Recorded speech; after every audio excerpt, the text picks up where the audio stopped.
Ibu. Shalom. Puji Tuhan, bersyukur kepada Tuhan Yesus hari ini Bapak Ibu yang sudah mempersatukan dan menghantarkan kita, memberikan hari-hari yang baik bagi kita. Bapak Ibu sudah terkasih dalam nama Tuhan Yesus. Di Alkitab ada beberapa tokoh yang tidak melalui kematian tapi sampai kepada Bapa. Artinya ada beberapa tokoh yang sampai kepada Bapa itu melalui proses pengangkatan secara langsung. Itu salah Henok, Bapak Ibu Saudara, mereka tidak mengalami yang namanya kematian secara daging, tapi mereka diangkat langsung oleh Tuhan. Bapak Ibu Saudara, apa keistimewaan Henok? Apa keistimewaan itu salah di hadapan Tuhan sehingga mereka tidak mengalami yang namanya kematian secara badaniah? Apa yang membuat Tuhan begitu mengistimewakan Henok sampai akhirnya Henok itu diangkat langsung oleh Tuhan? Alkitab mencatat dalam Kejadian pasal 5, Henok setelah 350 sekian tahun, Bapak Ibu Saudara, diangkat oleh Tuhan. Saya, Bapak Ibu Saudara, kalau ditanya mana lebih pilih, mati secara daging dulu atau langsung diangkat ke surga, saya bilang lebih bagus saya diangkat ke surga. Benar, Bapak Ibu juga pasti pengen hal yang sama kan? Enggak sakit-sakit dulu, enggak melalui kematian, misalnya kecelakaan jauh-jauh, enggak ada yang pengen seperti itu. Kalau bisa langsung naik ke surga. Bapak Ibu Saudara, apa yang membuat Henok begitu istimewa di hadapan Tuhan? Kejadian pasal 5 ayat yang ke-21 sampai ayat yang ke-24. Saya coba lihat khotbah sepanjang tahun ini yang disampaikan oleh DPP, Bapak Saudara. Ini khotbah yang sinergi sama kayak HKBP. Ada khotbah dari pusat, GBI juga begitu, Bapak Saudara. Ada khotbah yang diturunkan oleh BPP langsung kepada gembala-gembala. Dan tema tahun ini Bapak Ibu sepertinya tentang iman. Iman, dan iman. Ayat yang ke-25 awal Kejadian pasal 5. Kejadian pasal 5 ayat ke-21 sampai ayat yang ke-25. Ayat yang ke-21, setelah Henok hidup 65 tahun, ia memperanakan Metusala. Dan Henok hidup bergaul dengan Allah selama 300 tahun lagi. 65 dia hidup, dia lalu punya anak Metusala, dan kemudian selama 300 tahun, berarti dia ada hidup di bumi ini selama 365 tahun.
Bapak Ibu Saudara, kita mau coba lihat apa yang menjadi kunci keberhasilan Henokh membangun hubungan dengan Allah. Di tengah-tengah dunia yang gelap dan jahat, membangun kekudusan adalah perjuangan yang tidak mudah. Benar gak Bapak Ibu Saudara? Di tengah-tengah dunia yang gelap dan jahat, membangun kekudusan adalah perjuangan yang tidak mudah. Contohnya begini. Dulu waktu kami berjemaat di Huta Bayu, Bapak Ibu Saudara, mereka takut sekali dikucilkan oleh teman-teman karena mempertahankan Naso Mahalang Mudaron. Ini contoh kecil. Jadi di sana dibuat peraturan mau gereja kita pun yang pesta harus ada nama kota. Gitu. Kalau tidak ada yang nama kota dikeluarkan dari Syarikat Huta. Nah itu yang terjadi bagi bapak kami waktu itu. Bapak kami mau menghadati, dipertahankan untuk tidak ada pakai nama kota, untuk dipertahankan untuk tidak pakai darah. Akhirnya dikeluarkan dari Syarikat. Bapak Ibu Saudara, Alkitab ajaran dari Gereja Betel Indonesia sampai hari ini masih tetap mempertahankan tidak makan darah. Ada jemaat di sana karena takut, Bapak Ibu Saudara, lebih memilih untuk tetap di Syarikat daripada mempertahankan imannya kepada Tuhan. Keluar dari gereja, nggak masalah Bapak Ibu Saudara. Silakan kalau ada dimilih adat, silakan pilih adat. Kalau mau milih Tuhan, pertahankan imanmu dalam Tuhan. Kemudian ada juga jemaat kami di sana, Bapak Ibu Saudara, curi-curi. Pernah satu kali, jadi mereka kalau di sana nggak mau dekat-dekat kami kalau lagi ada pesta. Karena apa, Bapak Ibu Saudara? Karena masih dimintanya. Jadi pernah satu kali ketahuan, Bapak Ibu Saudara, lewat kamar kota, dibereng tuh kiri tuh kanan. Paulus mau bereng, pura-pura nggak melihat, dimasukkan, ditutupi pakai nasinya, ditutupinya, kemudian lewat lama sama kata, jadi nasa margota, pentakos terhari, apa ya, jono ditutup, ada kemunafikan, ada berusaha menutupi Bapak Ibu Saudara, tapi ingatlah, gembala boleh tidak lihat, gembala boleh tidak tahu, tapi Tuhan tahu, amin. Itu firman Tuhan bilang, Bapak Ibu Saudara, membangun kekudusan adalah perjuangan yang tidak mudah. Orang akan bilang, kalau dari dia ngomong apa yang kamu baik. Ketika kita menangis berdoa kepada Tuhan, tangis doamu. Bapak Ibu Saudara, menjaga kekudusan hidup di tengah-tengah angkatan yang jahat ini tidaklah mudah. Tapi ingatlah, Alkitab mencatat pergaulan buruk merusak kebiasaan baik. Artinya apa? Kita sudah berusaha nih untuk hidup baik, tapi kita tidak menjaga pergaulan kita. Akhirnya yang baik yang kita lakukan akan menjadi buruk. Teladan Henokh membuat kita memahami beberapa kunci untuk menjaga kesucian. Next, bagaimana kekudusan Henokh dibangun? Yang pertama, hidup bergaul dengan Allah. Sebelumnya kan, hidup bergaul dengan Allah. Hidup bergaul dengan Allah berarti memiliki pengenalan akan Dia sebagai dasar, terus bertumbuh di dalam iman kepadanya. Bapak Ibu Saudara yang terkasih, hidup bergaul, kita tentu tahu siapa teman kita. Itu dari hal sederhana, kita tahu apa makanan kesukaannya, apa yang dia inginkan. Kita tahu di saat dia marah, kita tahu di saat dia sukacita, kita tahu bagaimana situasi yang sedang dia hadapi. Itu orang yang punya hubungan yang intim. Itu orang yang hidup bergaul, Bapak Ibu Saudara. Dia tahu apa yang disukai oleh sahabatnya, sama seperti suami istri. Suami pasti tahu apa yang menjadi keinginan istrinya. Suami tentu tahu, bisa baca raut wajahnya, Bapak Ibu Saudara. Bapak Gembala kalau dapat duit, kalau nggak langsung dikasih sama aku duitnya, atau nggak, bukan semua dikasih, misalnya nggak dikasihnya sama aku, Bapak Ibu Saudara, ancam muncungku. Dan dia tahu itu. Bisa merenung satu harian. Bisa nanti mau masak menang berbahaya, tanggung. Dia tahu itu, Bapak Ibu Saudara. Terus dia kasih duit. Dia tahu, Bapak Ibu Saudara. Jadi dia pun kalau tiba-tiba suasananya, kalau dia lagi ngomong, dia marah, tiba-tiba berubah wajahnya, langsung tahu aku. Langsung langsung diam di mulutku. Jadi Bapak Ibu Saudara, pasti kalau kita punya hubungan pergaulan yang dekat, Bapak Saudara, kita paham situasi hatinya, kita tahu apa yang menjadi makanan kesukaannya. Jadi kalau aku pulang selalu aku masak makanan kesukaannya. Apalagi kalau aku tahu apa gembala dan cairannya, aku masak itu makanan kesukaannya.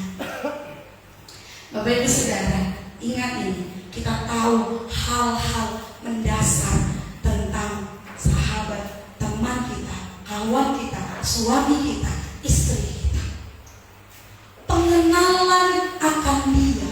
Bapak Ibu Saudara, Henokh itu mengenal siapa Tuhan yang dia layani. Hal-hal mendasar yang perlu kita pahami dalam diri kita tentang siapa Allah. Dia adalah satu-satunya juru selamat kita. Katakan amin. Hal mendasar yang harus kita pahami, bahwa satu-satunya yang mampu menyelamatkan kita hanyalah Allah, hanyalah Tuhan.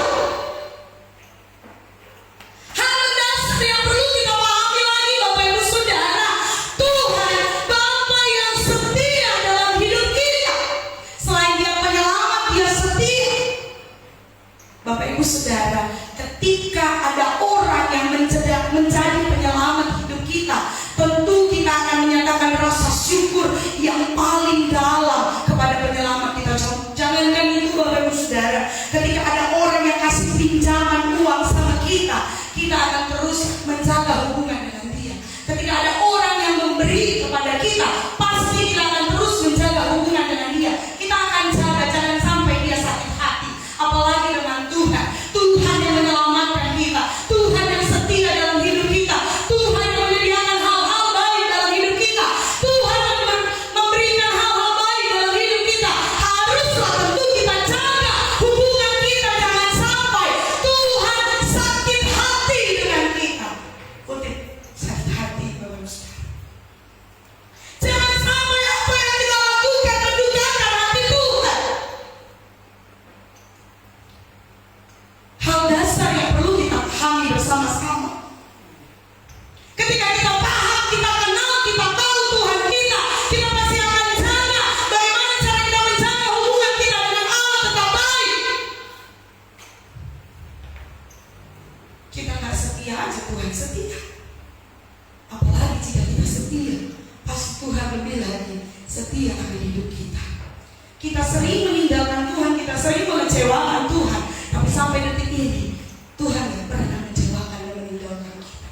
Itu hal dasar yang perlu kita pahami Bapak Ibu Saudara.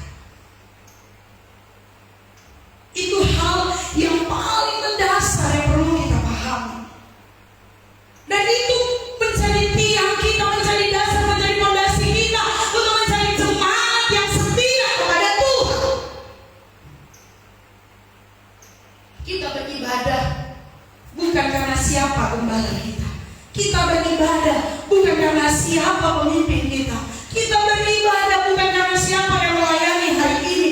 Kita beribadah bukan karena hari ini aku melayani, tapi kita beribadah karena kita mau membangun hubungan yang intim dengan Tuhan kita. Kenapa kita beribadah Bapak Ibu Saudara? Karena kita tahu Tuhan yang kita sembah, kita kenal Tuhan yang kita sembah, kita kenal Tuhan yang kita puji, kita kenal Tuhan yang kita muliakan. Itu hal mendasar Bapak Ibu Saudara. Bergaul juga berarti memiliki pengalaman-pengalaman bersama Tuhan. Hal ini berarti Henokh memiliki relasi yang dekat dengan Tuhan. Bergaul juga memiliki pengalaman-pengalaman bersama Tuhan. Hal ini berarti Henokh memiliki relasi yang dekat dengan Tuhan. Bapak Ibu Saudara ini memiliki pengalaman-pengalaman bersama Tuhan. Saya rasa Bapak Ibu Saudara, sampai hari ini ada banyak pengalaman-pengalaman yang sudah kita alami bersama dengan Tuhan. Ada banyak jalan keluar yang sudah Tuhan buka ketika buntu jalan di depan kita. Benar? Ada banyak tangan Tuhan yang sudah menyembuhkan ketika kita sakit. Amin. Ada banyak tangan Tuhan yang mencukupi setiap kebutuhan keperluan kita. Ada banyak cara Tuhan yang sudah Dia kerjakan dalam hidup kita. Ada banyak pengalaman-pengalaman ajaib yang sudah Tuhan kerjakan dengan kita.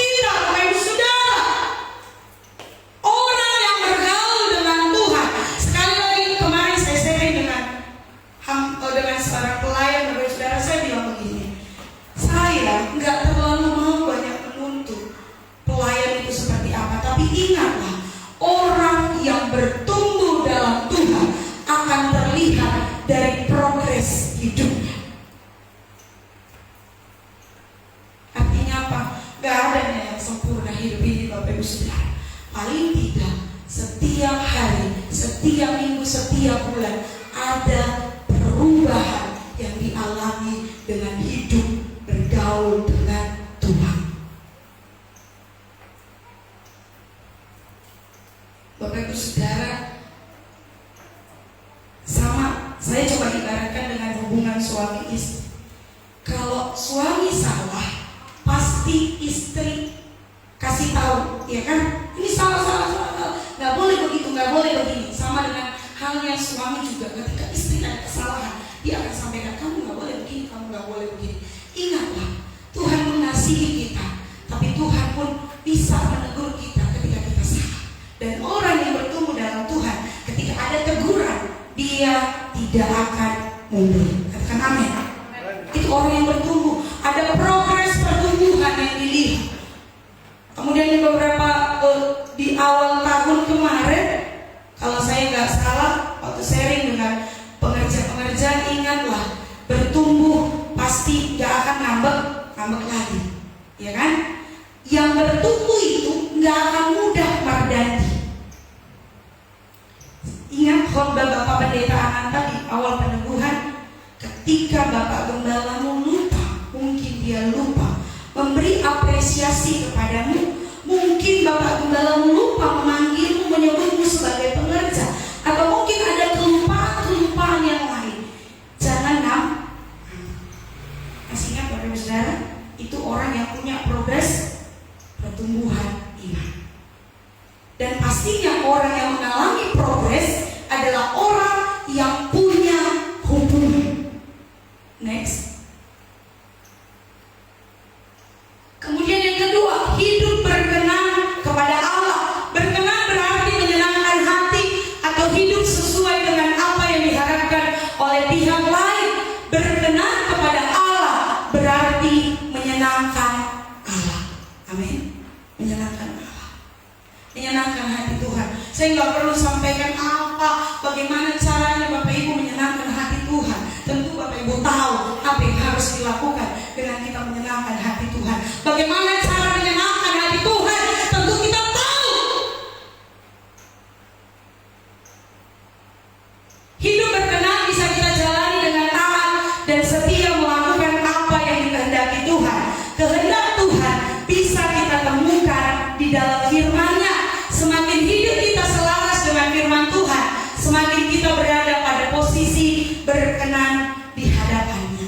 Ini dia, taat dan setia. Tuhan gak minta banyak-banyak, Bapak Ibu Saudara. Taat dan setialah kepada Tuhan, melakukan apa yang dikehendaki Tuhan.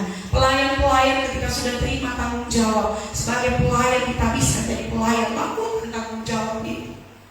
Jadilah pelayan yang setia kepada Tuhan. Jemaat-jemaat Tuhan, kita sudah alami banyak hal di dalam Tuhan. Taatlah, setialah kepada Tuhan. Luangkanlah waktumu, berilah hidupmu untuk Tuhan. Bapak Ibu, saya nggak perlu jelaskan apa yang disampaikan dari Kejadian sampai Wahyu, bagaimana cara kita menyenangkan hati Tuhan. Bapak Ibu sudah paham. Renungkanlah itu, renungkan dan lakukanlah di hadapan Tuhan. Next. Yang ketiga, hidup sungguh-sungguh mencari Dia. Pengertian mencari di sini bukan berarti masih belum menemukan, tetapi memprioritaskan relasi dengan Dia untuk memperdalam pengenalan. Prioritaskan Tuhan dari apapun juga, Bapak Ibu Saudara. Prioritaskan Tuhan, utamakan Tuhan dari apapun juga. Mencari Tuhan berarti mengutamakan Dia dalam setiap segi kehidupan, mendengar suaranya, mencari kehendaknya, menerima tuntunannya, dan bersedia ditegurnya. Ini dia, mendengar, mencari, menerima, dan bersedia ditegur. Teguran Bapak Ibu Saudara bukan teguran adalah berani mencatat Tuhan menghajar orang-orang yang dikasihinya. Kalau mulai nggak taat, pasti dipukul, pasti ditegurnya kembali. Apabila ia jatuh, tak sampai terletak. Gak sampai terletak, Bapak Ibu Saudara. Mencari Tuhan juga menunjukkan keaktifan kita sebagai muridnya, bukan pasif menunggu dan berdiam diri. Udahlah, nanti Tuhan datang sendiri. Bapak Ibu Saudara, datanglah, beribadahlah, berdoalah, taatlah. Aktiflah sebagai anak Allah, aktiflah sebagai anak Tuhan. Ibadah hanya 2 kali, pengerja mungkin ada 3 kali.